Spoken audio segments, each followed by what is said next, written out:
Ողջույն սիրելի մարդիկ, ես Լիլան եմ, իսկ դուք դիտում եք Սյուր իրականությունը։ Այսօր զրուցելու ենք Փեփրոնեի հետ։ Փեփրոնեն բլոգեր է, բովանդակության ստեղծող։ Ողջույն,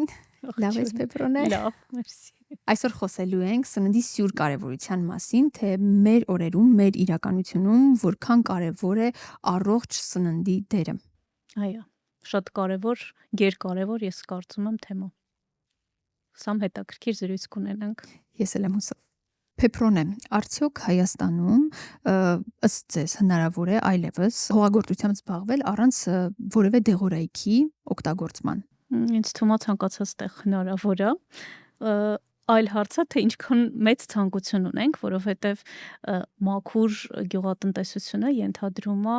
որոշակի ջանքեր եւ անհաջողությունների հետ հաշտվել։ Տեխնոլոգիաների եւ առհասարակ սննդային տեխնոլոգիաների զարգացումը ինձ թվում է բերել է նրան, որ շատ հարցեր հեշտացել են, բայց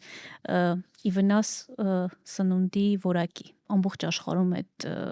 գենետիկ մոդիֆիկացված սննդի խնդիրը կա, հսկայական դաշտեր, նույնիսկ սննդատեսակներ կան, որոնք արդեն իսկ կարծեմ ոչ գենետիկ մոդիֆիկացված չկան, օրինակ սոյայի շատ քիչ է, այո, եւ դա քույր կարևոր խնդիր է։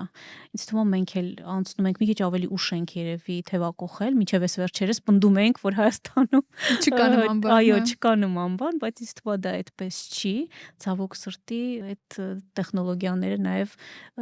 ճիշտ է բերել են սննդային տարբեր խնդիրներ են լուծել, այսինքն մենք տարին 12 ամիս օրինակի համար ունենք, չգիտեմ, լոլիկ եւ այլն, բայց թե ինչպես ենք այդ ամեն ինչը ստանում, այդ հարցի Եվ արդյոք մեզ պետք է սեզոնից դուրս ունենալ սեզոնից դուրս, հա, իրականում դա էլ դեպ այս գլոբալիզացիայի եւ զարգացման լավ կողմերից է, որ ցանկացած ժամանակ տարվա մեջ մենք կարող ենք ուզած միրգ, բանջարեղեն գտնել, բայց արդյոք ճիշտ է ոչ սեզոնային սնունդ օգտագործելը, դա մի քիչ արդեն երևի մասնագետները կասեն, ըստիս երևի պետք չի։ Վերադառնալով նույն գմոյին, եկեք մի բան հասկանանք, ինչպես չխաբվի մեր օրերի մարդը, երբ գնում է սովորական խանութ սնունդ վերցնելու ու ինչպես հասկանալ, թե ինչ է ձեռք բերում։ Հայաստանում շատ բարդ է դա, օրինակ, որովհետև մեզ մոտ այդ բոլոր ցուցանիշները կարգավորված չեն։ Օրինակ շատ երկրներում իրենք նշում են եւ պարտադիր է դա օրենքով կարգավորվում է, մեզ մոտ ես հուսամ մի օր կնշվի եւ կունենանք ինչ որ ցուցանիշներ կամ չափորոշիչներ, որով որ օրենքով կկարգավորվեն։ Հիմա այս պահին իմ կարծիքով անհնարին է։ Էքսպորտը, այսինքն ներկրվող ապրանքների դեպքում, եթե դրանք օրինակ եվրոպական ինչ-որ արտադրության են, իրենք նշում են կանաչ ինչ-որ նշան է լինում, նշվում է տարբեր ձևերով, դա հեշտ է, եթե լեզու գիտես, իրական թարգմանում են կարծեմ հայերենով, իսկ մեզ մոտ արտադրվածի դեպքում, ինչքան որ ես գիտեմ, եթե սխալվում եմ, գուցե ուղեն մարդիկ կա նման չափորոշիչներ, բայց ինչքան գիտեմ չկա, ցավոք սրտի։ Այսինքն մեզ համար դժվար է։ Այսինքն մենք ձեռք ենք բերում սնունդ, որ անհայտ է ծագում։ Եթե գյուղատնտեսական օրինակ պրոդուկտների մասին է խոսքը, չգիտեմ, միրգ, բանջարեղեն, Նաև չէ։ Ինչքան գիտեմ ոչ, երևի անհնարին էլ է հիմա այս պահին։ Վերահսկել։ Այո, չի վերահսկվում կարծում եմ։ Իսկ էկո սնունդի մասով, օրինակ մենք կան չէ, սուպերմարկետներում, տարբեր վաճառակետերում նշված էկոլոգիապես մաքուր սնունդ, էկոսնունդ եւ այլն։ Ինչ է այդ էկոսնունդը, եթե վերադառնալով նույն հողը դեղամիջոցներով սնելու հարցին, արդյոք գոյություն ունի այդ էկոլոգիապես մաքուր սնունդը, եթե մեր օրերում գյուղացին այլևս քախան չի անում ու այդ նույն այդ մոլախոտ ասվածը վերացնում է որևէ դեղորայքի միջոցով։ Էլի նորից վերադառնանք, որ Հայաստանում արտադրվածի դեպքում մի քիչ հիմա շատ են բան անում, չգիտեմ, էկո այդ չափորոշիչը կամ white label-ը կպցնում, բայց եկեք մի բան հասկանանք, որ դա օրենքով, այսինքն եթե դու հայտարարում ես, որ դա էկոյա, բիոյա եւ չգիտեմ ինչա, այդ բոլոր անվանումները, դա պետքա փաստաթղթավորված լինի։ Եվ յուրաքանչյուր սննդի վրա դա գնորդին հասանելի լինի։ Անցնում է, չգիտեմ, ինչ-որ լաբորատոր փորձաքննություններ, այդ հողը որտեղ որ աճեցված է, օրինակ այդ պրոդուկտը, չգիտեմ, 100 տարի չի պարարտացվել որոշակի քիմիկատներով, մեզ մոտ դա ռեալ չի։ Այն մարդը, ով նույն գյուղատնտեսները իրենց բակում ունեն ջերմոցներ, վաճառում են նշելով որ էկոսնունդ է, այսինքն ոնց որ մարդու խղճի վրա է, օրինակ շատ մենք օրինակ այգիներ ունենք, չգիտեմ, ամուսնուս ծնողները, իհարկե մեզ համար այդ այգիները չի պարարտացնում, ինչքան որ ամուսնուս հայրիկը, հա, այսինքն ես գիտեմ որ մաքուր է, բայց դա վաճառքի համար չի, իսկ երբ որ վաճառքի համար ես դու անում, արդեն բիզնես հետաքրքրությունները, այո, եւ պետքա լավ տեսքով լինի։ Իդեպ էս վերջերս ընկերներիցս մեկի հետ խոսում էի, ասեց ինչ որ երկրում որտեղ իր տատիկն է ապրում, ասեց ես ամենաթանկ սնունդը այդ են ворթը կերած փչացած սնունդը, որովհետեւ եթե ворթը կերել է, ուրեմն ոչ մի քիմիկալ չկա։ Մեզ էլ են շատ ասում են մեծերը։ Հա, իսկ մենք սիրում ենք տենց ինչ որ պլաստիկի տեսքով սիրուն, չգիտեմ, փայլացված, դա միշտ չի որ ու ֆուդ բլոգերներն էլ, փաստեք որ մեր օրերում հենց այդ կանչող այդ գեղեցիկ տեսքով սնունդն են օգտագործում այս հոլովակներում, որովհետեւ դա կոմերցիոն ինչ որ բաներ կա, բայց դա իդեպ հայկական կոնտենտի, հայկական բլոգոսֆերայում տարածված երևույթ է, եթե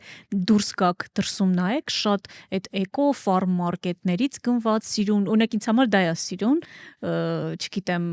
վերջերս փորձառություն ունեցա հենց շուկայից, արտադրողից, այդ տձև, չգիտեմ, լոլիկներ, բա այնքան սիրուն են ինձ համար, ինձ համար այդ մենք կարոտ ենք մնացել, այո, մենք կարոտ ենք իրականում մնացել, հենց այդ բնական գեղեցկության, մենք միշտ շատ ենք այդ ռաֆինացված ամեն ինչը, իրականում ամեն ինչի վրա է տարածվում, ոչ միայն սնունդի, մեզ թվում է որ շատ պալիրով կարված կամ ռաֆինացված գեղեցկությունը գեղեցիկ է, իրականում դա այդպես չի, բնականն է գեղեցիկ։ Բա էկոսնունդի մասով մարդը վճարում է 3-4 անգամ ավել, լավ 2-3, չգիտեմ, հիմա չեմ կարող հստակ թիվ ասել, ավել, քան սովորական, հա, որևէ բանջարեղենի կետից ապրանք վերցնելիս։ Էլի վերադառնալով նույն խղճին ու նույն սոցիալական պատասխանատվությանը, իդեպ որին գրեթե մի ոդքասթ չկա, որին չենք անդրադառնում, մարդը առաջին հերթին ինքն իր համար կրում է այդ սոցիալական պատասխանատվությունը, թե չէ, եւ երկրորդ հարցս, ինչպես անել, ինչպես վերահսկել, որպեսզի չմնա ուղղակի մարդկանց խղճին էս երևույթը։ Դե համապատասխան օրենսդրական փոփոխություններով, որին էլի նորից ինչ որ sense հույսով խոսենք, որ կգանք մի օր, հա, կարծում եմ դա է, իսկ գնի հետ կապված իրականում, sense ասեմ, ներկրվող պրոդուկտների դեպքում չեմ արդարացնում, բայց երևի նորմալ է, որ ավելի առհասարակ ցանկացած երկրում թանկ է բիո կամ էկո պրոդուկտը, օրգանական են, իրականում օրգանիկ այդ մակնանշումով պրոդուկտները առհասարակ թանկ են, որովհետև կորուստը այդտեղ շատ է, այսինքն մարդը ավելի ջանք է թափում, երևի նորմալ է, որ այդպես լինի, բայց եթե ներկրման իսկ մենք լոգիստիկ խնդիրներ ունենք, գիտեք, այդ խնդիրը կա, միտքը, որ լրիվ առողջ սնունդը մի քիչ ավելի թանկ է կամ շատ թանկ է, կա։ Այդ խնդիրը կա միանշանակ եւ Հայաստանում մասնավորապես։ Եթե դուրս են գալիս դուրս, այդ բոլոր պրոդուկտները շատ ավելի հասանելի են, քան մեզ մոտ, որովհետեւ ներկրման հարկերը չկան եւ այլն, մի խոսքով այդ խնդիրները մեզ մոտ ցավոք սրտի կան։ Արդեն խոսեցինք օգտակար սնվելու սյուր կարևորությունների մասին, թե մարդու առողջության համար կենսական նշանակություն ունեցող երևույթ է սա։ Բայց եկեք փաստենք, նաև վերևում արդեն նաև խոսեցինք արժեքների մասին, ու շատ-շատերի համար սա պարզապես անհասանելի է։ Ինչ կասեք այս մասով։ Ինչ անել, եթե դու ուզում ես այնուամենայնիվ առաջարկել քո երեխային լավ սնունդ, դու եւս ուզում ես սնել քո օրգանիզմը ու տալ քո օրգանիզմին բոլոր վիտամինները, բայց եթե համեմատում ենք, հա, միջին աշխատավարձ եւ այլն ու այս գները ուղղակի կողքի կանգնեցնել հնարավոր չէ։ Ես իմ կողմից մի քանի լայֆհակ երևի առաջարկեմ, որտեղ կարելի է խնայել, իսկ որտեղ պետք չի խնայել։ Երևի սկսեմ վերջից, պետք չի խնայել բուսայուղի վրա։ Այն բուսայուղերը, հատկապես արևածաղկի, որ դրված են խանութներում, չեմ ուզում շատ ծայրահեղական ասել, դրանք շատ ոչ օգտակար ձեթեր են, որովհետև ոչ թե որ արևածաղկի ձեթն է վնասակար, չէ, թե ինչպես են իրենք արևածաղկի ռաֆինացված, ինչպես են իրենք ստանում շատ հաճախ եւ ոչ թե շատ հաճախ, այլ ինչքան ես տեղեկացված եմ, այդ մաքրման process-ը որոշակի քիմիկատներով է արվում եւ այն ինչ որ արդյունքում ռաֆինացված ստացվում է, դա կանցերոգեն է։ Այսինքն ցանկացած լավ պրոդուկտ, եթե մենք գնում ենք եւ օգտագործում ենք նույն ձիթայուղի մեջ, Վերջ։ Այդ պրոդուկտն էլ է իր օգտակարությունը գործում։ Դրա համար խորհուրդ կտամ ձեթերի վրա չխնայել, այսինքն լավ որակի ցիթայող օգտագործել։ Ես օրինակ բավականին երկար ժամանակ արևածաղկի ձեթ էլ չեմ օգտագործում, իմանալով ծագումը, թե ինչպես են մշակում եւ ստանում։ Շատ հրաշալի յուղեր կան, որոնք այդքան էլ մատչելի չեն, բայց եթե ուզում եք առողջ լինել, այդտեղ չեք կարող խնայել, ցավոք սրտի։ Խնայելու ձևերից մեկը սեզոնային բանջարեղեն եւ միրգ ուտելն է։ Եթե բնականաբար լոլիկի սեզոնին լոլիկ եք ուտում, դա լրիվ նորմալ է։ Բայց լինում են դեպքեր, եւ նույնիսկ լոլիկի սեզոնի 700 դրամից չի իջնում։ Որովհետեւ դրանք բան են, ջերմոցային են։ Փորձենք նույն շուկաներից մենք բոլորս վերջը նոր ասեցի փորձառության մասին շուկայից օգտվելու, իհարկե դա մի հատ լրիվ հետաքրքիր ինչ որ մշակութային փորձառություն էր, մի քիչ ստրեսային, անկեղծ որ լինենք, որովհետեւ մենք սովորել ենք սուպերմարկետում գնալ, որ երբ որ քեզ ոչ մեկ չի խաբում,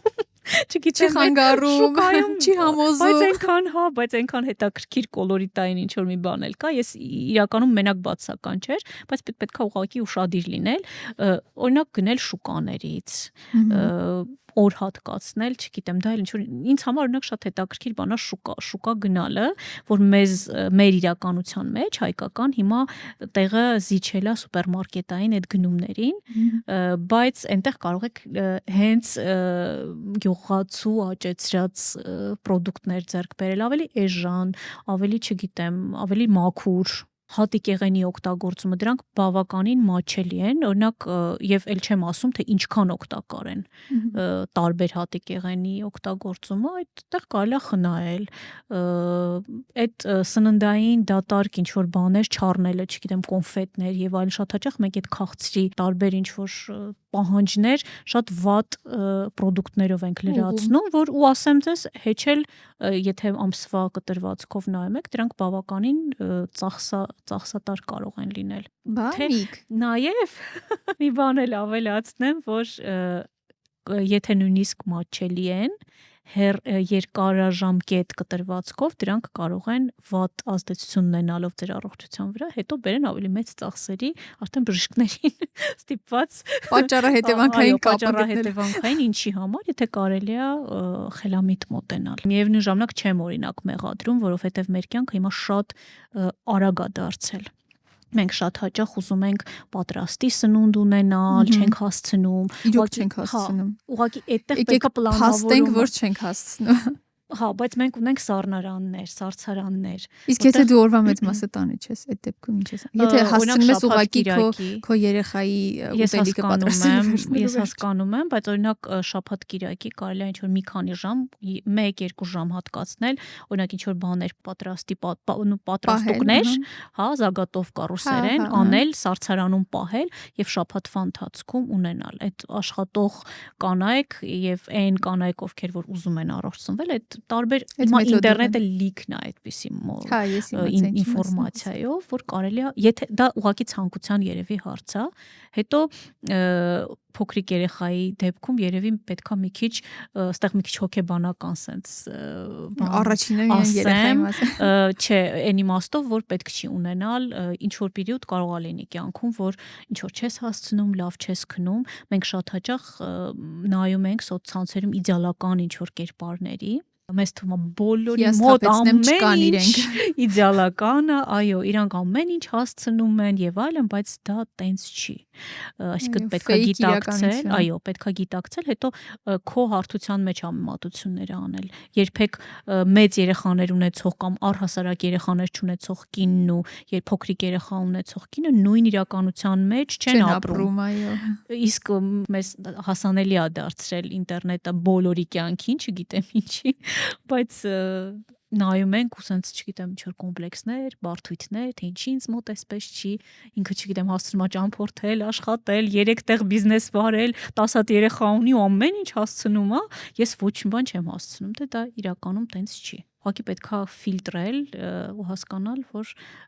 կարող է կյանքում ինչ-որ էտապներ լինեն, որ հա թեկուզ չհասցնես ինչ-որ մի բան, ուղղակի պետք է մի քանի տարի հետո կսկսես։ Այո, այդ փաստը շատ կարևոր է գիտակցելը։ Խոսեցինք ձիթայուղից, սահուն անցում կատարենք մարգարինին, մեր օրերի ամենախնդրահարույց երևույթներից մեկին։ Մարդը ունի կարիք անուշեղենի, մարդը ունենում է ինչ-որ առիթներ, ծննդյան առիթներ, կարևոր առիթներ, որտեղ զարդ է տորթը ու շատ կարևոր է այդ երևույթն էլ ունենալ, տորթի ժամ, բայց այսօր ուղղակի մատնիդ վրա կարող ես հաշվել անուշեղեն արտադրող փոքրիկ գործարաններ լինեն, թե փոքրիկ ինչ-որ խանութներ, կառույցներ, որտեղ օգտագործվում է կարագ։ Եվ սա արդեն երկրորդ ենթաթեմաների մեջ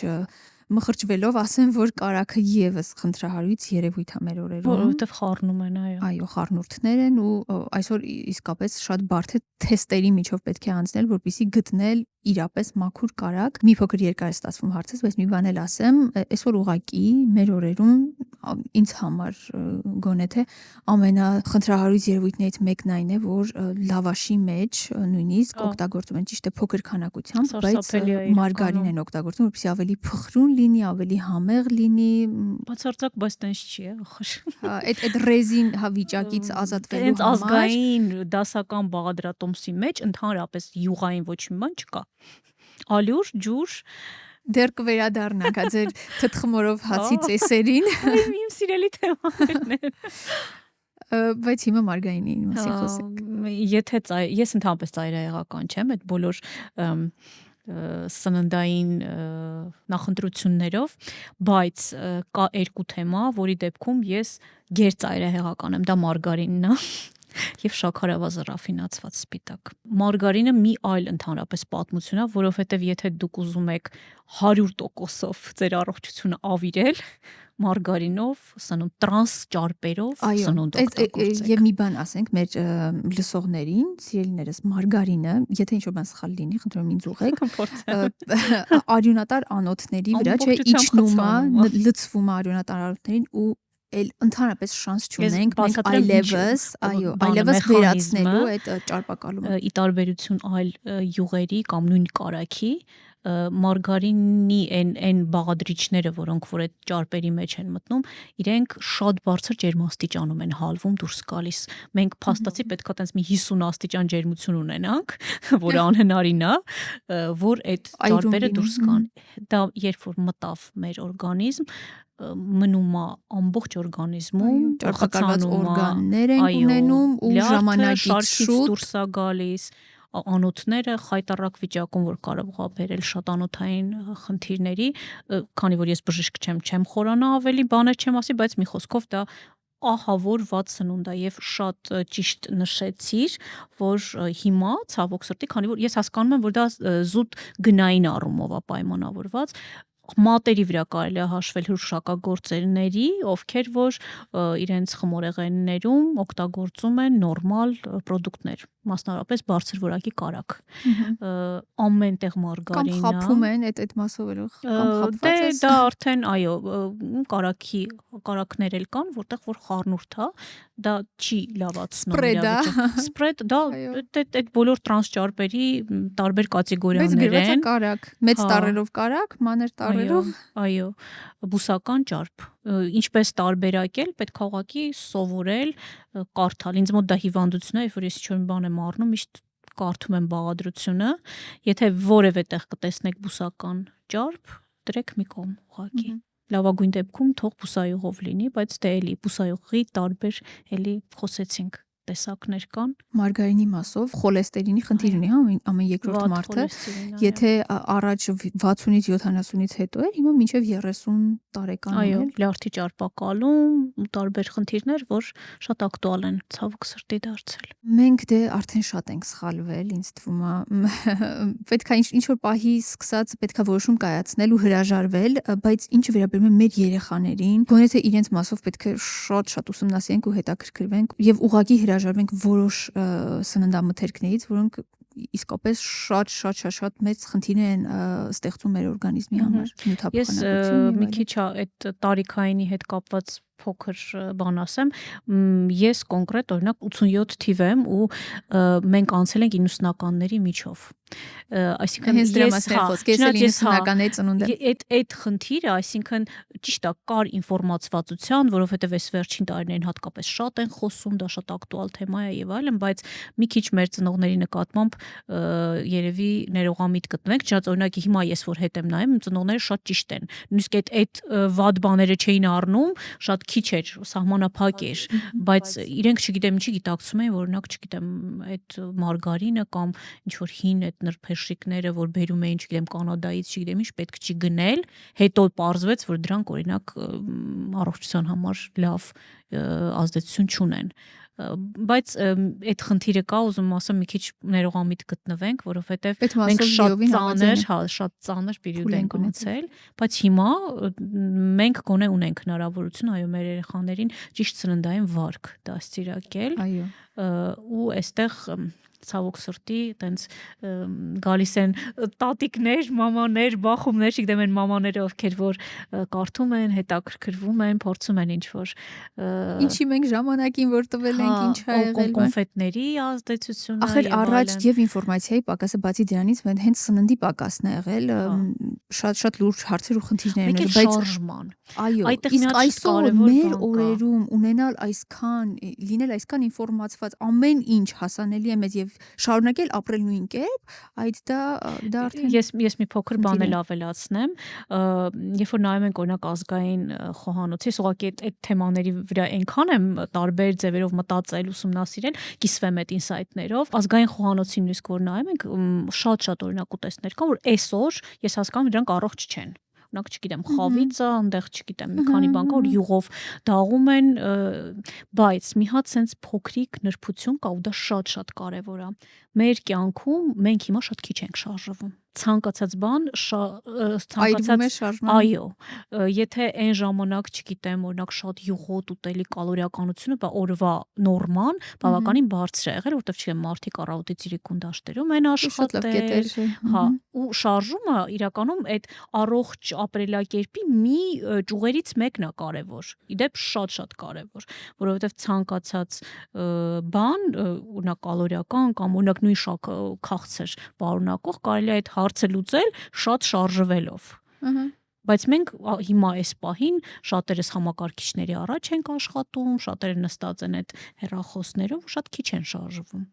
Եվ դրանից գալիս է, չգիտեմ, նույն կալորիականությամբ սնվել ինչ որ 100 տարի, 200 տարի առաջ ինչ որ պապիկ, որ գնում էր դաշտում ամբողջ օրը, չգիտեմ, բաներ անում, բայց այդ 3000 կիլոկալորիան իրան լրիվ բավարարում էր։ Հիմա մենք դա որ ուտենք, չգիտեմ, մի ամիս հետո կդառնանք 200 կիլոգրամ։ Այդ պահը մենք չենք բանանում, հաշվի առնում։ Շատ ճիշտ նկատառում էր։ Կան մարդիկ, որ հենց այդ կալորիաների հետևից ընկած հաշվարկների մեջ են, ինչքան են այրում կալորիա, ինչքան պետք է ընդունել եւ այլն։ Այսա իսկապես պետք է հաշվի առնել, որ կա ժամանակաշրջանը իր թելադրանքն ունի ամեն դեպքում։ Հա, ուղղակի պետքա գիտահեն լինել եւ գիտական տվյալների վրա հիմնվելով մոդիֆիկացնել շատ բաներ տվյալ կենսակերպին։ Եվ էլի եթե վերադառնանք այդ առողջ սնունդի, առողջ ապրելակերպի իրականում, որովհետև դրանք իրարից անքակտելի են, սնունդ, շարժ եւ ճիշտ հոգեվիճակ, եթե ուզում եք առհասարակ առողջ մարդ լինել։ Այդ երեքը իրար հետ միասին են։ Սնունդը պետք չի առանձնացնել, սպորտը մենակ, սպորտը առանց ճիշտ սնունդի տենց էֆեկտիվ, հա, իրականում նույնիսկ կարող է անիմաստ լինի եւ վատ հոգեվիճակը, այսինքն ներքին անխաղաղ վիճակը կամ հոգեբանական չլուծված խնդիրները նույնպես։ Դրա համար այդ երեքը իրար հետ, ոնց որ երեք սեղանը պահող կամ փղերը, չգիտեմ, որ ասում են հարթությունը պահող, դրանք շատ կարեւոր երեք բաղադրիչ են։ Նոր ասեցիր, Փեփրոն է, որ անցյալում անգամ այդ դժվարությունների միջով անցնելիս ծնողներդ ընտրողական էին սննդի հանդեպ խիստ։ Քեզ համար երևի թե կենսակերպ է դարձել, բայց հետաքրքիր է ինձ, արդյոք եղել է ինչ-որ շրջան քո կյանքում, որ այլ կերպ է եղել, առողջ չես սնվել այդքան կամ չգիտեմ, անառողջ չգիտեմ, բայց երևի անգրագետ հա։ Որովհետև այդ դրանք հիմա կբացատրեմ ինչքանով են իրարից տարբերվում, այսինքն տանը մեկը կա ինչ որ նախասիրություններ, օրինակ մենք շատ բանջարեղեն էինք օգտագործում, միրգ եւ այլն, ու այդ կոնֆետներ, չգիտեմ, տենց բաներ մեր տանը շատ նոր տարվան էինք երևի գնում, այսինքն այդ սովորությունն է, որ տանը միշտ կոնֆետ ա դրած, մեր տանը չի եղել։ Մեր տանը միշտ միրգ ա եղել։ Բնական շաքար։ Հա, բնական, իրականում, բայց անգրագիտությունը ասեմ ինչն է, որ պետքա իմանալ ինչից հետո ուտել։ Այդ շատ կարևոր է։ Այ իսկապես այդ սննդի, տեսեք, օրինակ եվրոպացիների մոտ իրենք ունեն հստակ ժամեր, որ ժամից հետո այլևս պետք չէ սնվել կամ ինչից հետո ինչը ընդունել, սնունդ ընդունումն է եւ շատ։ Այո։ Այդ մշակույթի իրոք չկա էլի մեր երկրում, նոր է զարգանում։ Ինչքան էլ տարօրինակ է, եթե մի քիչ հետ ենք նայում, դա եղել է։ Ուղղակի մի քիչ սովետական շրջանում ենթադրում եմ, որ շատ սննդային սովորություններ, ընդ որում հենց փոքր ժամանակվանից սխալ սննդային սովորություններ հենց եկել են այդ 70 տարիների ընթացքում։ Նույնիսկ մի հատ հետաքրքիր բան ասեմ, օրինակ հիմա շատ ռոպագանդվում է, չէ, որ երեխաներին երկար է պետք կերակրել, այսինքն մի տարուց ավել եւ այլն, որ կրծքով կերակրումը շատ օգտակար է, իսկ օրինակ սովետական ժամանակաշրջանում 3 ամիս, իսկ շատ բժիշկներ կան, մինչեւ հիմա ասենց 6 ամիս հետո ասում են, դե պետք չի էլ, չգիտեմ, կաթը ջուր է, չգիտեմ, տենց ինչ-որ արտահայտություններ շաբլոն կան, բայց ինչի՞ց է դա գալիս, որովհետև սովետական ժամանակահատվածում կանայք աշխատուժ էին եւ իրենց պետք էր ուղղակի ինչ որ շատ արագ ծննդաբերությունից հետո վերադարձնել դաշտեր, գործարաններ եւ այլն, ու այդ նույնիսկ բժշկական տեսանկյունից սկսել են ռոպագանդել, որ պետք չի երկար ժամանակ, ինչը շատ վատ ազդեցություն ունի։ Այդ տարիներին ես հիշում եմ, որ հիմա որ հետ ենք նայում, մեր քերիները, մորաքույրները բավականին երկար են սնվել, քաղաքի երբ որ զարգացած ինչ որ ավելի չգիտեմ մասան նախընտրում էր, որ դա ինչ որ տենց գյուղերում են անում բան, բայց իրականում դա շատ մեծ ազդեցություն է ունենում երեխայի հետագա սննդային սովորությունների վրա։ Այնքան նրբություններ կան, իրական եթե ամեն ինչ ճիշտ, այո, մարսողական համակարգը, իմունիտետը, նույնիսկ բաները, սովորությունները, թե ինքը ինչքան հետո այդ կոնֆետներին արհեստական շաքարի նկատմամբ ինչ որ կախվածություն կձևավորի, այդ ամեն ինչը փոքր ժամանակ է հիմքերը դրվում։ Եվ եթե մաման ճիշտ մոտեցումներ ունի, այդ երեխան սննդային խնդիրներ ամենայն հավանականությամբ չի ունենա, նույնիսկ այս ակտիվ ագրեսիվ ռոպագանդայի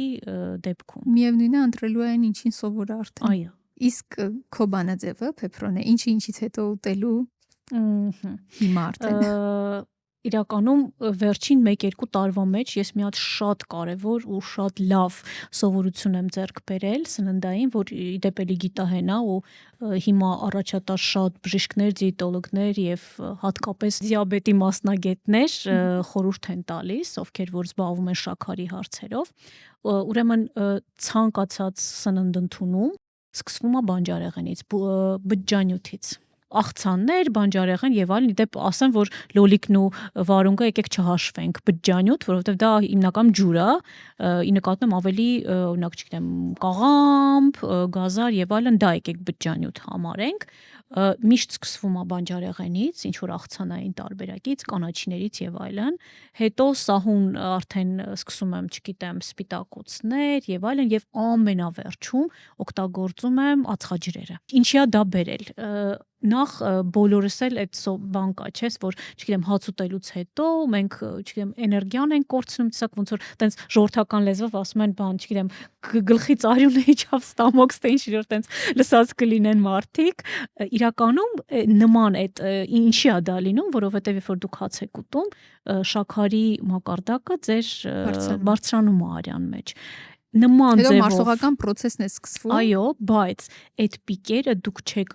ոչ թե չեք ունենա, այլ շատ ավելի ցածր են լինում կամ նույնիսկ նորմայից ցածր են լինում, ու դուք չեք զգա ընդհանրապես ոչ մի հոգնածություն, եթե այդ իմ ասած հերթականությամբ անեք։ Այսինքն նախաճաշին սկսում ենք։ Նախաճաշը սկսում ենք։ Ես սովորաբար բալանսավորված միշտ ափսե եմ հավաքում, այսինքն մի բան չի լինում մենակ միս, չգիտեմ մենակ ինչ որ մի բան, դնում եմ նույնիսկ այդպիսի ափսեի կանոն Գոյություն ունի, այո, Ստենֆորդում են կարծեմ մտածել թե ինչ որ կեսը upside պետքա լինի բջջանյութ, բանջարեղեն, հետո քառորդներով բաժանվում աջ սպիտակուց, չգիտեմ, ճարպեր եւ այլն եւ ածխաջուր ու այդ հերթականությամբ եթե անում եք բացարձակ այդ հոգնածությունը, այդ քնկոտությունը, չգիտեմ, ել չեմ ասում որ օրգանիզմի համար հրաշալի է, որ դուք չեք ունենում այդ շաքարի պիկերը, հետո էլ դա, չգիտեմ, հետագայում դիաբետի կամ այլ վատ հիվանդությունների վտանգ չի առաջացնի։ Դա շատ փոքրիկ սովորություններ են, բայց շատ մեծ արդյունքներ են բերում։ Իսկ կյանքի որ փուլում այս կերպ չես սնվել կամ անառողջ սնվել։ Անառողջ, եթե անառողջ եւ մաքսիմալ անգրագետ բոլորի կյանքում դա լինում է, երևի դպրոցի վերջին տարիներին, երբ որ ես պատրաստում էի համալսարան ընդունվել, այո, մեր քվանտ վարժանում էի սովորում ու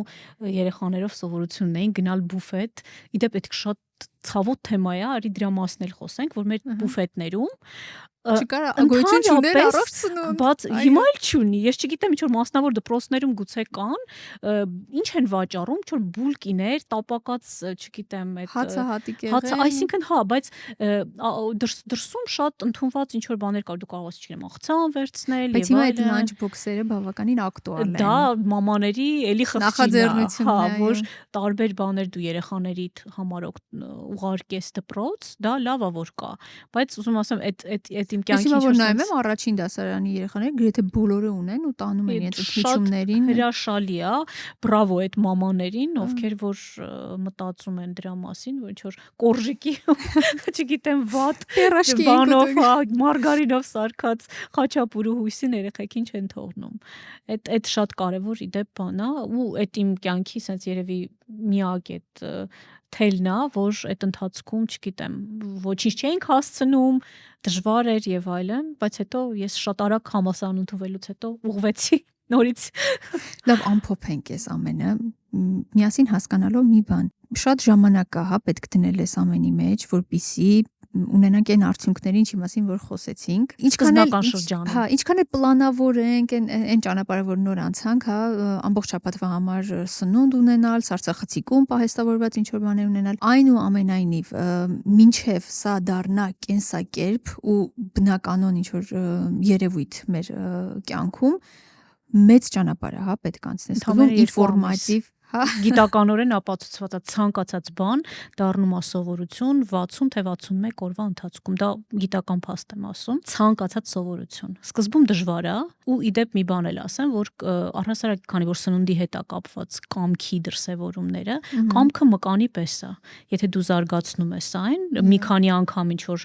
տարբեր դժվարություններ հաղթարում ես, որ հետո դառնում արդեն ավտոմատ, ուղեղը իրականում ամեն ինչ ուղեղում է լինում։ Այո, այդ կամային շրջանից, չգիտեմ, ասում պրեֆրոնտալն է կառայից բան անում, տեղափոխվում արդեն սովորությունների հատված, որը դու չես մտածում այլևս,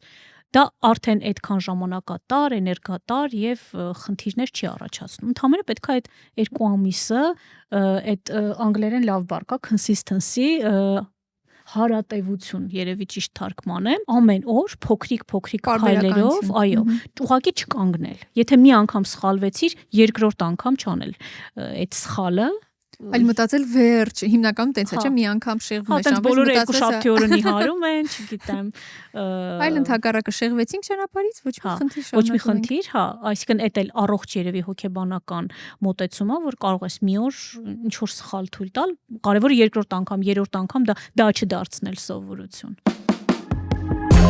Մենք գտնվում ենք Stella Beauty Bar-ում։ Մինչ դուք կվայելեք ձեր ամերիկանոն կամ էսպրեսոն էսթետ մթնոլորտում, Stella Beauty Bar-ի մասնագետները կօգնեն ձեզ պատրաստվել կյանքի ամենակարևոր իրադարձություններին։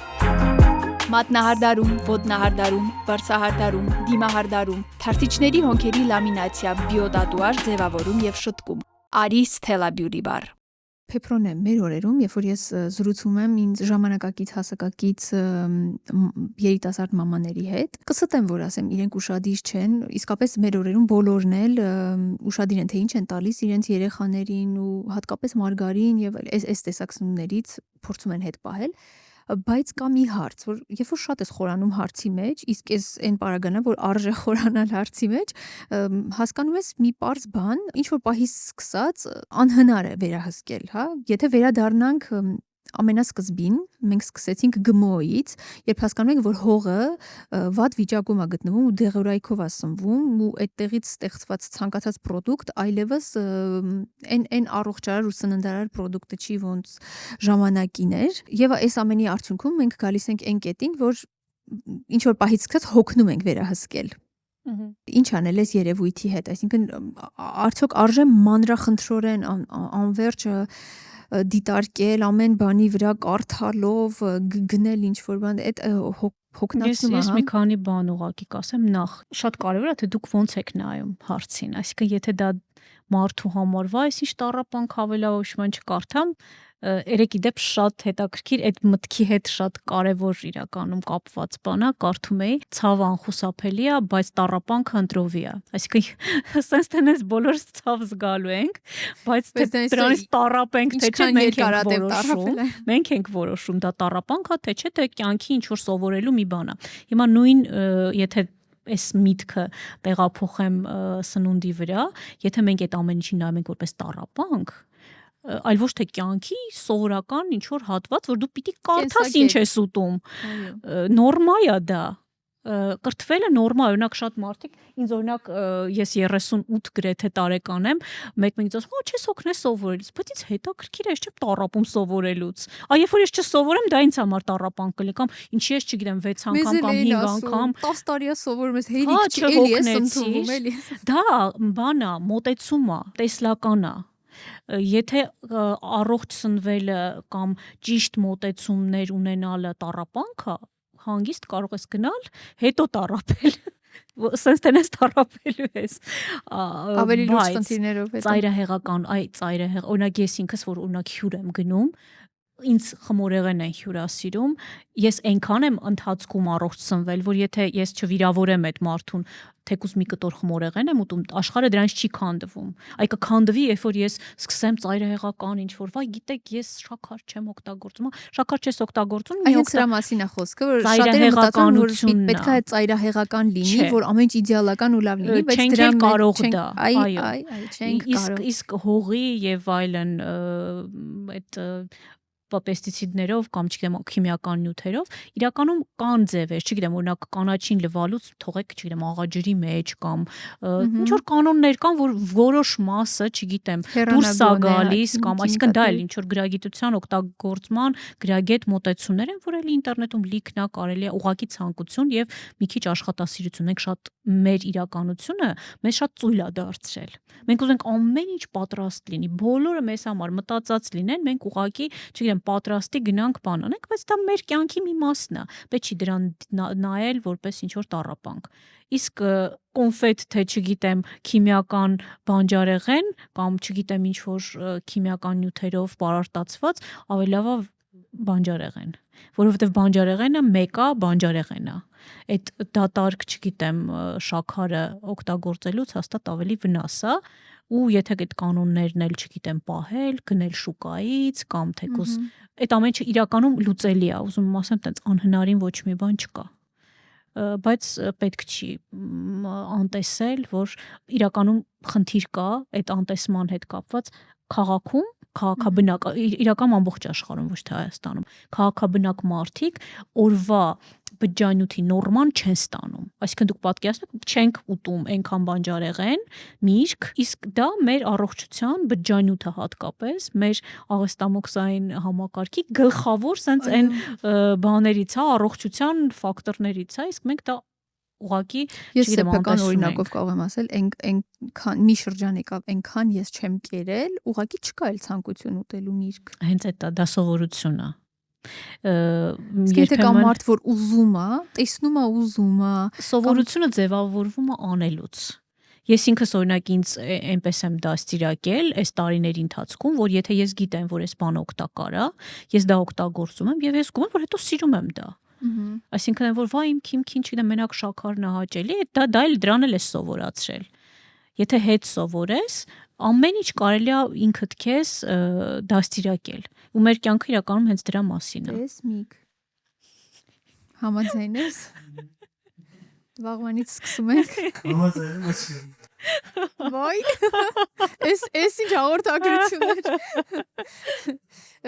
Էս պահին մենք միայն երևի թե դեռ հաջողվում է այդ բուսայուղի, մարգարինի, էս թեմաների մեջ ենք։ Աստիճանական է իրականում։ Մի քիչ էլ արեգոն մեծանա։ Հա։ Ու արդեն սկսենք ավելի խորանալ։ Պեպրոնեի կյանքում սոցիալական հարթակները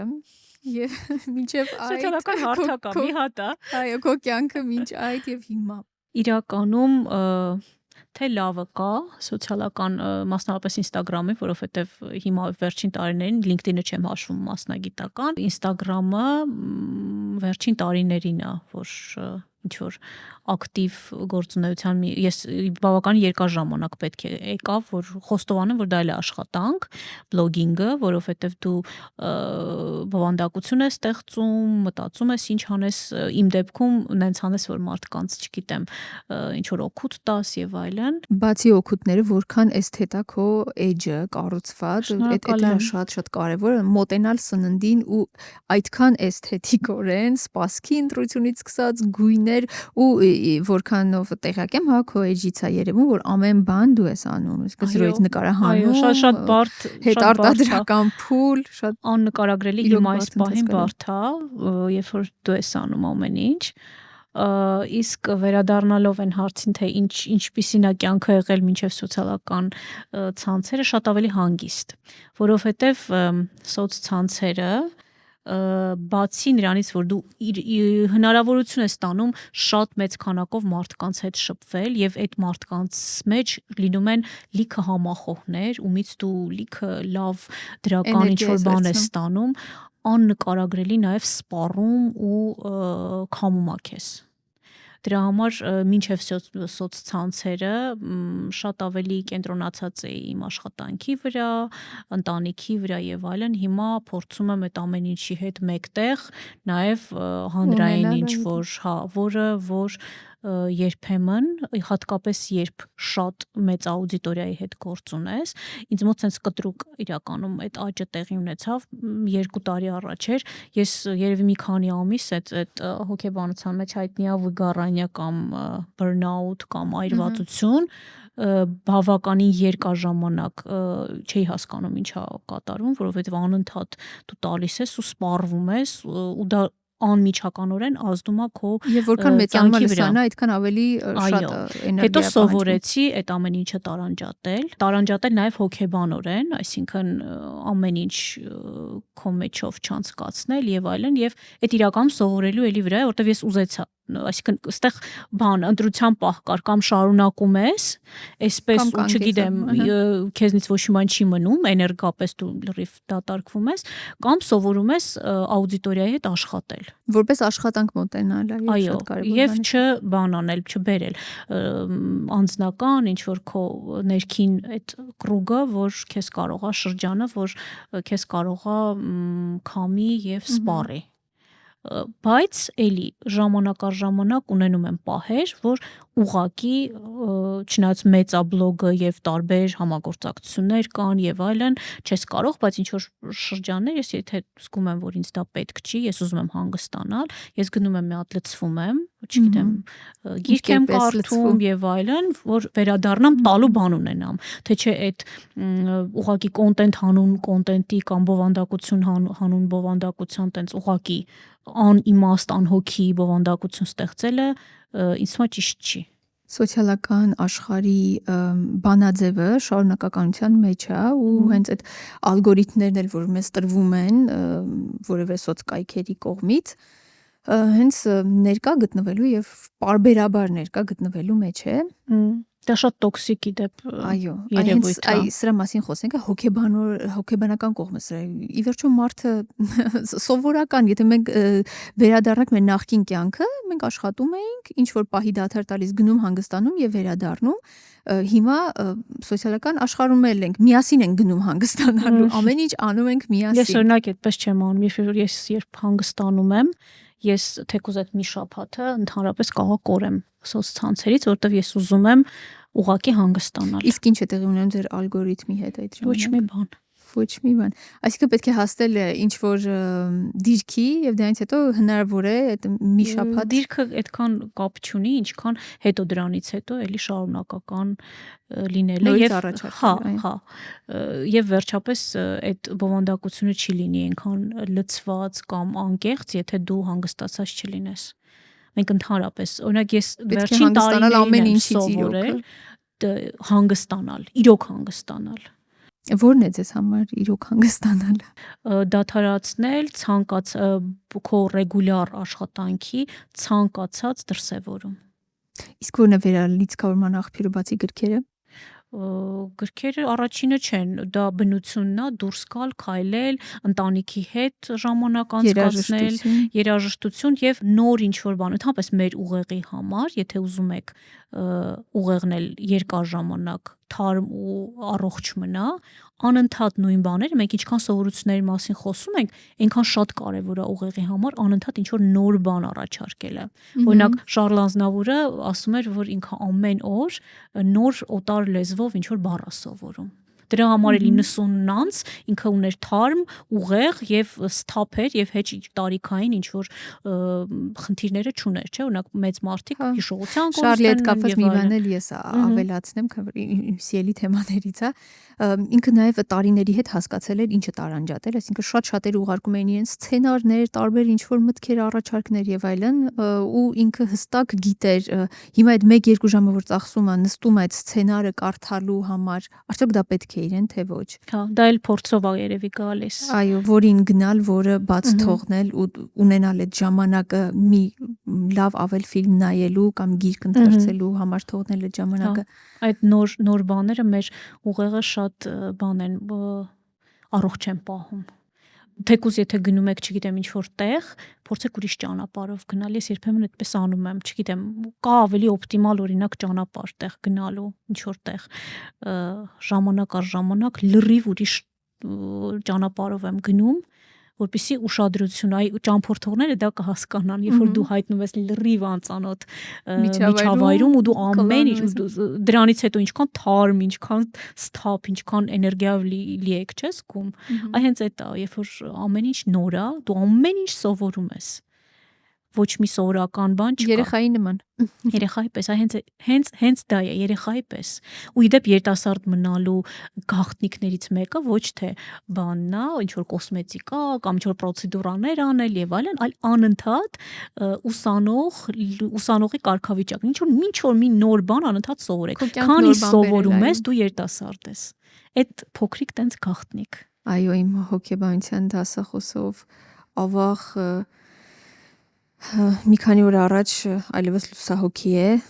Ընկեր Մուսայելյանը հենց այս միտքը շատ սիրուն ձևով էր առաջ բերում, որ մեր կյանքը հենց այն տեղում է, որտեղ ռիթմն ու շարժն է, որ պահին կանգնեց այդ ռիթմը, ճահճացում է գնում, որ պահին մենք կանգնեցինք ու անվերջ շարունակական մեր նույն կենցաղային վիճակի մեջ ենք, այդ պահից սկսվում են բոլոր խնդիրները, բոլոր դեպրեսիաները գլուխ են բարձրացնում ու ամենաահավորը, որ դա միայն քեզ չի տեղի ունենում, դու այդ իրականությունը սփռում ես, այո, քո ու ճահիճի նման սկսում ես քո շուրջ եղած մարդկանց եւս քաշել այդ իրականություն, դրա համար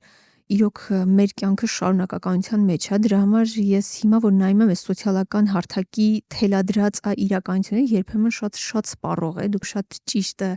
ասացիր այդ մասին, որ շատ է սպառում, բայց մի բանի մեջ եթե կա շարունակականություն եւ դա քեզ ստիպում է, որ դու պարբերաբար որևէ գործողություն կատարես, սպորտի նման մի բան է, այդ լավ է, իր դրական կողմերն ունի։ Բնականաբար։ Հետո հիմա Եթե չէ դու ուղղակի ծուլանալու ես։ Միանշանակ հիմա տեխնոլոգիաները մեզ թույլ են տալիս աշխարհի տակ ամեն բան սովորել։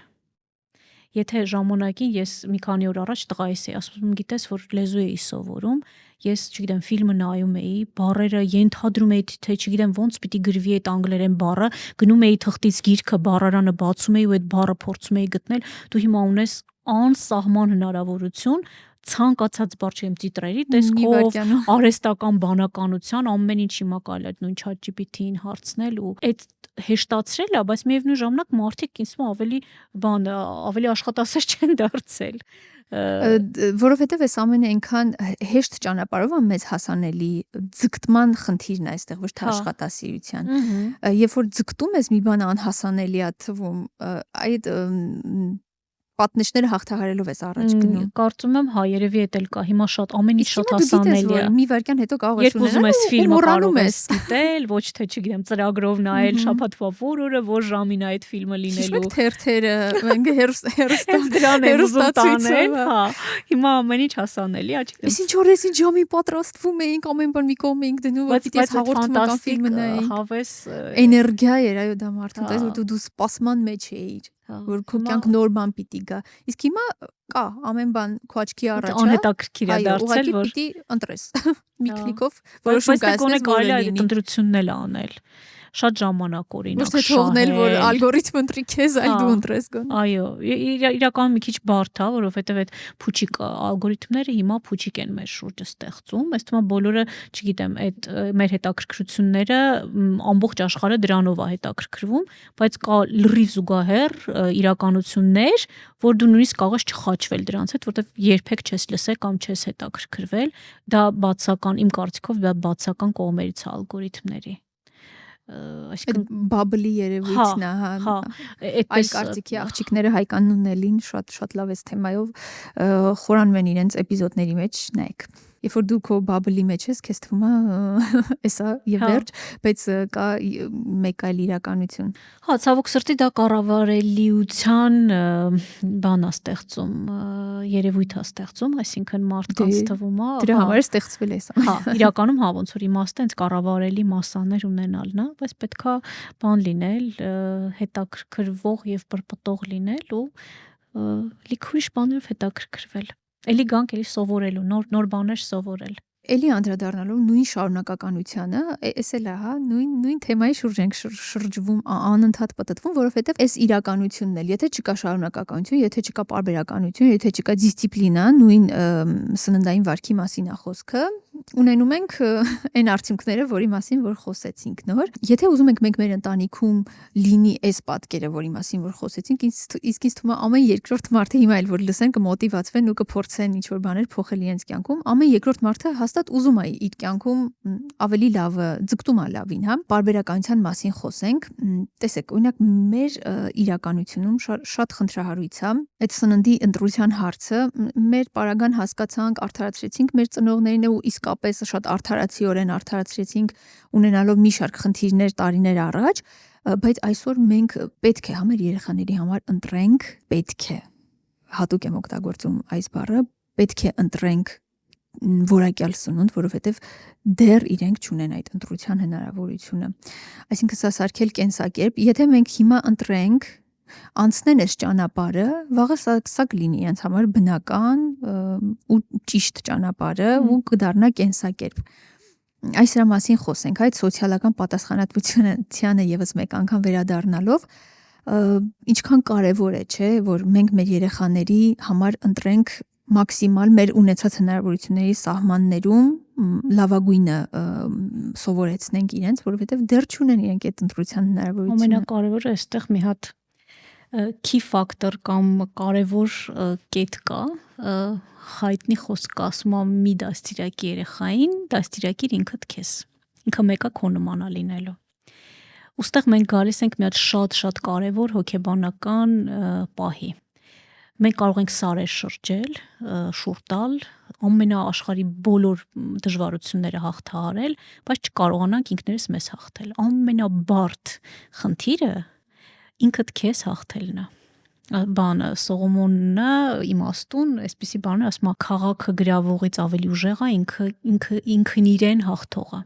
Այսինքն դու կարող ես քաղաք գրավել, բայց դու ինքդ քեզ չկարողանաս հաղթահարել։ Մենք ես նոր կադրից դուրս խոսում էինք իրար հետ, ինչի մասին էինք խոսում, որ Արեգը մի քիչ էլ մեծանա։ Նոր ես ու Միքոն կսկսենք պատասխանատվությունը։ Մենք կսկսենք առողջ սնվել, բայց Արեգը թող հիմա առողջ սնվի։ Չէ, բայց Արեգը մեկը նայելու է։ Ես դեռ այն հույսով եմ, որ այս պահին ինքը կոնֆետը բացում է տալիս է ինձ դեռ տենց ենք սովորացրել, դեռ չի ուտում կամ կոնֆետ։ ուղղակի երեխաները շատ իրանք քանի որ ազնիվ են ու մաքուր են, իրենք շատ լավ տարանջատում են մեծական կեղծավորությունն ու սուտը։ Դու կարող ես օրինակ ասել, այ դու չպիտի չէ, հիմա մի այդ դրա թեմայով, օրինակ դու կարող ես երեխային ասել, չեմ մի ստի, բայց ինքը տեսնում է, որ դու հեռախոսով խոսում ես ինչ որ մեկի հետ ու ինչ որ ակնհայտ սուտ ես խոսում, ինչ ես կարծում, այդ մի ստիրը երեխայի համար կանոն կլինի, թե չէ։ Հա։ Այսինքն դու կարող ես ոչ մի բան չասել, բայց մեկը ասեմ, օրինակ իմ երեխաների օրինակով հիմա իրանք դեռահաս են ու ես տեսնում եմ, որ մեկը միջավայրը ինչ որ բաներ մտցնում է։ Ես դրան էլ եմ նորմալ նայում, որովհետև համոզված եմ, որ այն հիմքը, որ մենք տանը դնում ենք, ինքը մեկ է, ինչ որ երբ որ գիտակցությունը հասնի, ասենք 18 տարեկան եւ այլն, այդ process-ները ուղեղում դա կանցնի։ Տեսեք, ախր դուք ձեր ներսում գիտեք, որ դա անցնելու է, բայց շատ ծնողներ կռիվ են տալիս, ամեն օրյա կռիվ են տալիս ու վերջում հակառակ process-ն է տեղի ունեն։ Դե դա էլ այդ ծայրահեղականության հարցն է, որովհետև շատ կռվել եւ շատ կոնֆլիկտային բերել, այսինքն պետքա խոսել ու թողնել, որ ինքը որոշում կայացնի։ Օրինակ ինձ համար ես մի քիչ ինքս դիսցիպլինար մարդ լինելով ու չեմ ուզում ասեմ ճիշտ, բայց շատ բաներ sense են, որ sense-ա պետք եւ այլն, արդեն կյանքով, ոչ թե կանոններով, որտեղ մաման է սովորացրել, այլ ես կյանքով հասկացել եմ։ Հիմա մի հատ շրջան եմ անցնում երեխաներիս հետ, երբ որ ես թողնում եմ իրանք, որ սխալվեն։ Աննկարագրելի բարդ է, ես ինձ ներսից ինքս ինձ ուտում եմ, ոնց եւ այլն, բայց չգիտեմ, օրինակ ուշած, ես ահա որ ատում եմ ուշանալը, տանել չեմ կարողam, կյանքում չեմ ուշացել, բայց իրանք այնքան հաճախ են ուշանում դպրոցից եւ այլն ու մի պահ եղավ ամուսնուս հետ խոսում էինք, ամուսնուս ասաց թող ուշանան, տեսնեն թե դա ինչքան վատ է, չգիտեմ, ուսուցիչը ամոթի զգացողություն ունենան, այդ չգիտեմ, որ զգան, որտեվ դու ինչքան էլ ուզում ես 100 անգամ ասա, որ ուշանալը վատ է, մի հատ թող սխալվի։ Կամ չգիտեմ, ինչ որ գումար կառավարելու, ինչ որ մի բան տվել ես, մեկը գնացել է, չգիտեմ, դա իր, ասենք օրինակ սնունդի կամ չգիտեմ, ինչ որ բյուջե է, որ ինքը պարապմունքների պիտի գնա տրանսպորտի։ Ինքը ինչ որ մի հատ sense խաղալիք է տեսել, գնացել է, պետք չի դրանից տրագեդիա սարքել, պետքա թողնել սխալվել, որովհետև եթե հիմա չթողն, այդ տարիքում չթողնես, այսինքն ինքը չհասկանա, որ պետքա սխալվել, հետո ավելի ինձ թվում մեծ ու ոչ առողջ դրսևորումներ են ստանալու։ Ուրիշ ավելի վատ տեղերում է սխալվելու։ Իդեպ հենց սննդայինն էլ է նույն ձևով։ Ես ինչ որ շրջան կար, երբ որ իրանք շատ փոքր էին, ինձ ասում էին, «Օ, այս ինչ բան, մամա, այս շաքար, չգիտեմ, կոնֆետը երեխայից դու զրկում ես»։ Ինձ հիմա ասում են, բայց պետք երեխան։ Ինչ որ մի պահ եկավ, չգիտեմ, մեծ էին արդեն, չգիտեմ, 7 տարեկանից բարձր, փորձելու համար, փորձի ու տես, որ մեջը ոչինչ չկա։ Իմ տղան մեկը էլի, ահա որ շատ է սիրում միրգը, եթե դու իրան շոկոլադ էլ առաջարկես, ինքը կընտրի միրգը հիմա, բայց ես իրան առաջարկել եմ հետո, փորձի, տղա ջան, ասենք, որ փոքա ոնց կարելի է, հա, ասում եմ, հիմա կարելի է, մի հատ տես, բայց ինքը արդեն քիմքը եւ մտածելակերպը սննդային վարքը արդեն սովոր է, որ ինքը պետքա սենց է ճիշտը, ու դա է իրան համեղ թվում, չգիտեմ, այսինքն դա էլի դաստիարակելու վրա է։ Եվ վերադառնալով բլոգինգին, մեր օրերի ամենաակտուալ մասնագիտություններից մեկին, էլի կրկնվում եմ, բայց չկա մի ոդկաստ, որ չանդրադառնանք բլոգինգին, որովհետև հիմնականում այս շրջանում բլոգերների ենք ներգրավում ոդկասթերում, նայելով քո էջը, բավական էսթետ է քո էջը, գեղեցիկ, ընտրված սպասքը, գույները, Գաղտնիք ասեմ, ոչ մի բան մտածված չի։ ուղղակի ես անում եմ Էդ էլ է ինչ որ կենսակերպ։ հա, այսինքն մի հատ sense կատակ կա, որ ասում են ինստա ապսեներ, ինստա տունտ եւ այլն։ Ես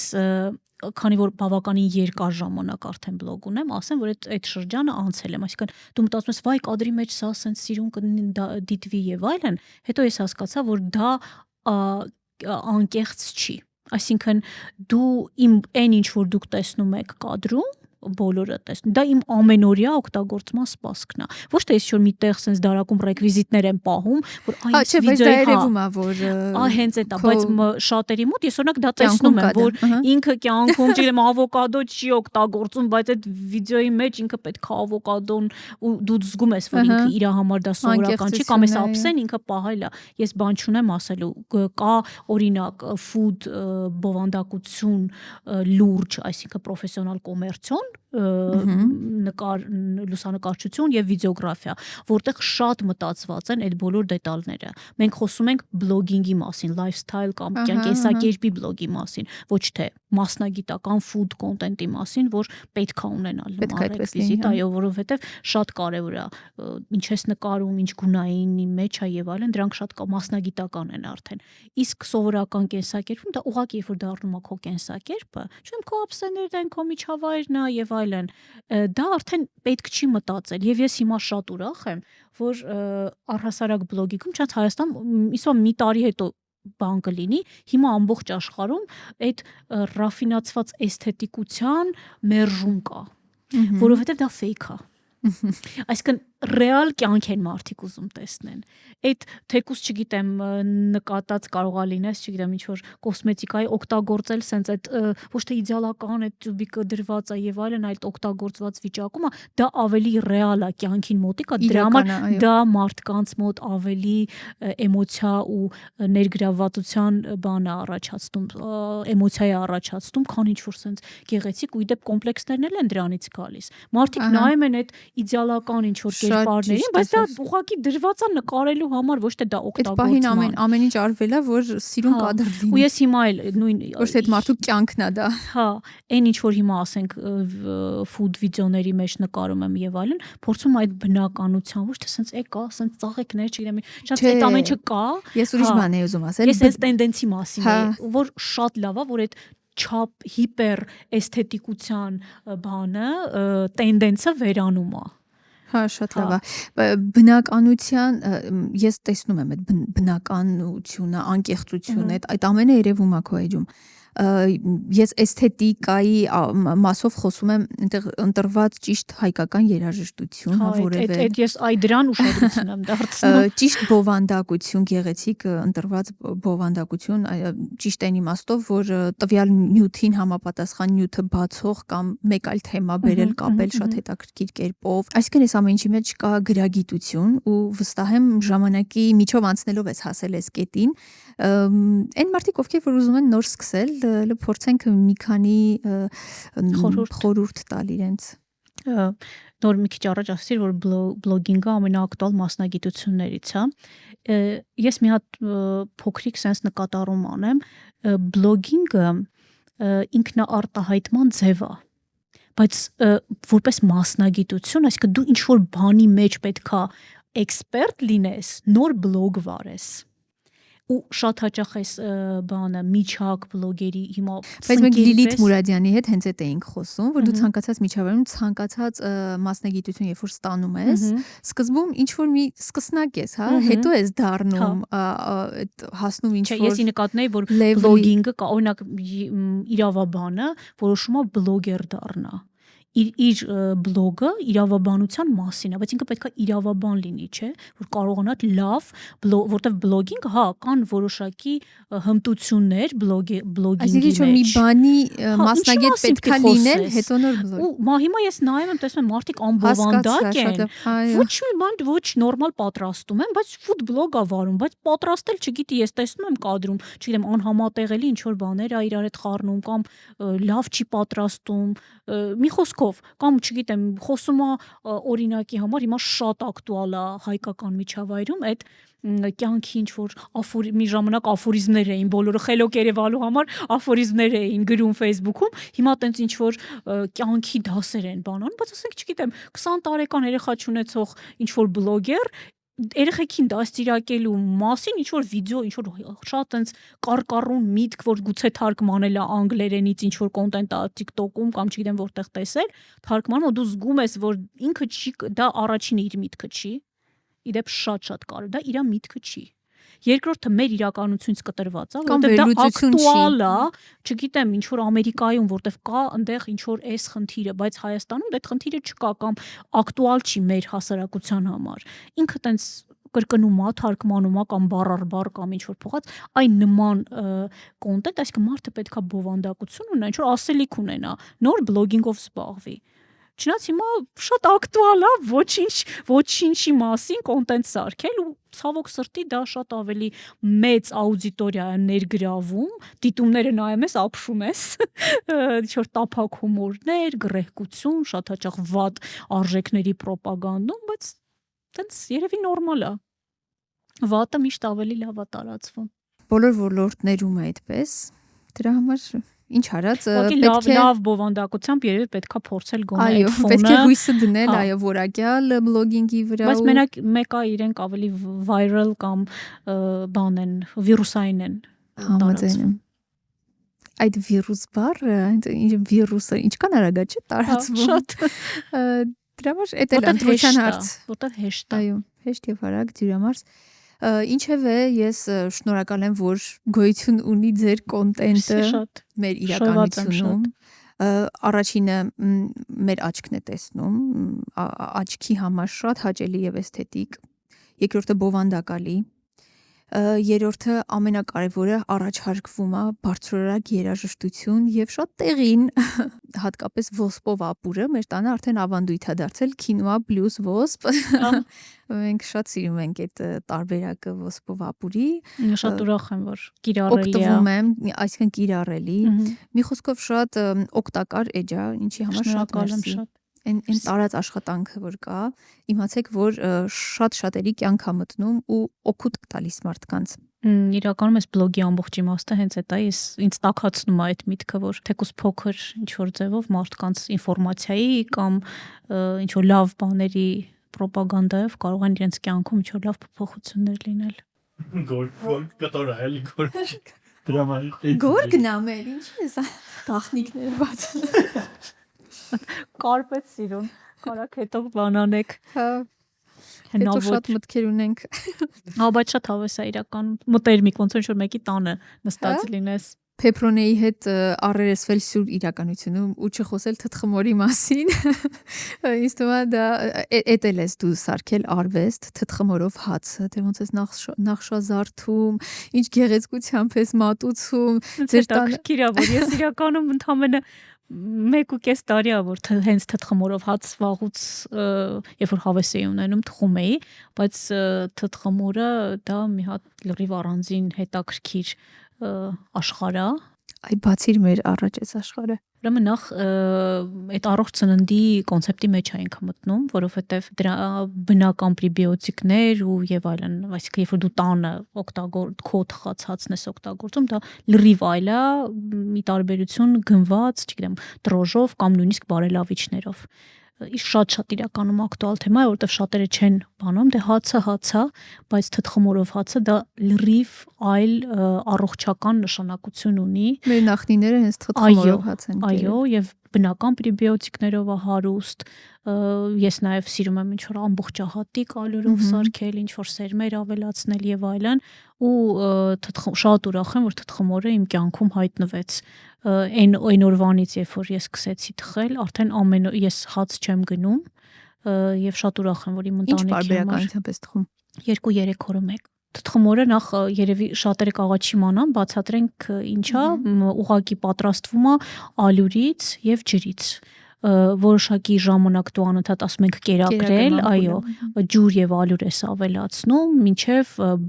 լավ օգտակար բակտերիաներ են առաջանում դրանում եւ կարողանում են արդեն թթվեցնել ամբողջ հացը։ Եվ դու դա պահում ես, չգիտեմ, էլի պարբերաբար կերակրում ես, պահում ես սառնարանում եւ օգտագործում ես հաց թխելու, այսինքն դրոժի փոխարեն, ուղղակի ի տարբերություն դրոժի process-ը մի քիչ երկար է։ Այսինքն ամբողջ հացի թխման process-ը տևում է մոտ 24 ժամ, ոչ թե դրոժը դրեցիր, մի ժամ հետո, 2 ժամ հետո կարող ես թխել, բայց այդ դանդաղ ֆերմենտացումը եւ այլն բերում է ֆանտաստիկ ազդեցություն ունի մեր առողջության վրա, մեր հորմոնալ համակարգի վրա, աղիների վրա եւ այլն, ու շատ ուրախ եմ, որ թթխմորը հայտնվել է մեր կյանքում։ Շատերը հարցնում են, ուզում են պատրաստել, չգիտեմ, քանի հոգու եմ մոտիվացրել թթխմորով հաց թխելու, որովհետեւ մի քիչ ժամանակ կատար է եւ այլն։ Իդեպ ես առաջինը չեմ, շատ աղջիկներ կային, որ տարիներով իրենք պրոֆեսիոնալ են։ Ամեն օր սովորում ես, իդեպ ամեն օր ինչ որ էքսպերիմենտներ ես անում, ես ինձ ընդհանրապես էքսպերտ չեմ համարում թթխմորով հացի թխելու, ես դեռ շատ սովորելու բան ունեմ։ Իրենք ի տարբերություն ինձ շատ տարիներով անում են ու էլի բլոգերներ են, ես օրինակ իրենց մոտ եմ առաջին անգամ տեսել ու տենց միշտ մտածում էի մտքի ծայրով, բայց երբ պահը եկավ, ես արդեն սկսեցի դրանով զբաղվել։ Արի մարդկանց վարակենք թթխմորով թթխմորով հացի մտքով ու օգուտների մասին խոսենք։ Այ ինչի հրաժարվել դրոժով հացերից, ինչի անցնել այդ ճանապարհը եւ դարձնել կենսակերպ, որովհետեւ դու բավականին երկար ճանապարհ պիտի անցնի մարդը, հա, ժամանակատար, աշխատատար։ Այո։ Ինչ օգուտներ կունենա դրա դիմաց։ Ամենաառաջինը երևի աղեստամոքսային համակարգի վրա բնական ճիշտ առողջ բակտերիաները, որ իրականում մենք հենց մեր կենսակերպում այսօր մեծ խնդիր է։ Այսինքն մենք լավ բակտերիաները մեր աղեներում քիչ են։ Այսինքն մենք քիչ օրինակ բջջանյութ ենք, խոսացինք բջջանյութի մասին, քիչ բջջանյութ ենք օգտագործում, վատ, չգիտեմ, բակտերիաները այդ ֆոնը մեծանում է, ինչը բերում է ներքին բորբոքային process-ների, աղիքային տարբեր, չգիտեմ, փքվածության, հիմա շատ ակտուալ է այդ թեման, մարդիկ, չգիտեմ, մեծ բահագին խնդիրներ են ունենում այդ ներքին բորբոքային process-ների եւ այլնի հետ կապված, իսկ թթխմորը բնական բակտերիաներ են, որոնք ուղղակի առողջացնում են ձեր ամբողջ մարսողական համակարգը, ինչը նաեւ ազդում է հորմոնալ համակարգի վրա։ Հատկապես օրինակ կանանց համար տենց մի քանի օրինակ սուպերֆուդեր կան, այս վերջերս ես նույնիսկ տենց կիսվեցի ինձ մոտ, օրինակ կտավատը, հա, իդեալական է, ու թանկել չի, բայց չգիտեմ ինչի տենց, չգիտեմ, շատերը գրեցին, որ իրանք էլ են աղում, հենց այդպես օգտագործում են, մասնավորապես կանանց համար։ Այ այդ զուգահեռը շատ լավն էր չիայի սերմերի հետ կապված, որ ինչքան շատ է հիմա պրոպագանդա, որովհետև մարքեթինգ է, ինչ որ, բայց շատ ավելի օգտակար է, իդեպ քան չիայի սերմերը։ Ես վերջերս մի դեպք կարդացի, որ չիայի սերմերի պատճառով մի տղամարդ հայտնվել էր հիվանդանոցում, որովհետև սխալ էր օգտագործել։ Այո, սխալ էր օգտագործել։ Այսինքն մարդիկ միայն տեսնում են, որ պրոդուկտը օգտակար է, այնքան մեծ աղմուկ բարձրացնում, երևույթը վարակիչ է դառնում։ Հա, ուղղակի կտավատը նույն թթխմորով հենց հացը, էլի շատ հրաշալի ազդեցություն ունի մեր հորմոնալ համակարգի վրա, մեր կտավատից էլ ալյուր են չէ ստանում։ Այո, կտավատի, օրինակ ես հացերի մեջ հենց տեղում, ուղղակի այստեղ գաղտնիքը այն է, որ պետքա տեղում աղալ եւ օգտագործել։ Աղալ եւ պահել պետք չի։ Դա ամբողջությամբ կորցնում ենք օգտակարությունը, այո։ Եվ կտավատի ձեթը, սառը մամլման, չգիտեմ, ձիթայուղը սառը մամլման էլի։ Դրանք հրաշալի ազդեցություն ունեն մեր հորմոնալ համակարգի, էնդոկրին, դե այդ ամեն ինչը կապված է հենց էնդոկրին համակարգի հետ։ Օրինակ ես էլ որ գնացել էի, չգիտեմ, ինչ որ Գերմանիա ինչ որ փողոցում էի, fast food եմ առել, հանգիստ ու այն որտեվ այդ օրը այնքան եմ քայլել, ազատ fast food-ից բան չի մնացել։ Այրվել ամբողջ, հա, 20 լրիվ, ուղղակի 23000 քայլ պետք է անեք։ Որ օրը 23000 քայլ անեք, Փեփրոնեն թույլ է տալիս fast food օգտագործել։ Դե Փեփրոնե եկավ պահը հրաժեշտ տալու մեր սիրելի լսողներին, ովքեր դիտում էին Սյուր իրականություն ոդքասթը։ Շնորհակալ եմ հրավերի համար, շատ հետաքրքիր ինձ զրույց ստացվեց։ Ինձ էլ այդպես թվում։ Կխոսեք մեկնաբանության դաշտում, կասեք ոնցներ զրույցը։ Իսկ ես ուզում եմ շնորհակալություն հայտնել, որ այստեղ ես, որ չես մերժել հրավերը, որ եկար ու այս հետաքրքիր զրույցը վարեցինք միասին, բովանդակալի, օգտակար։ Հուսամ։ Ես էլ եմ հուսով ու Նանես Քորների կողմից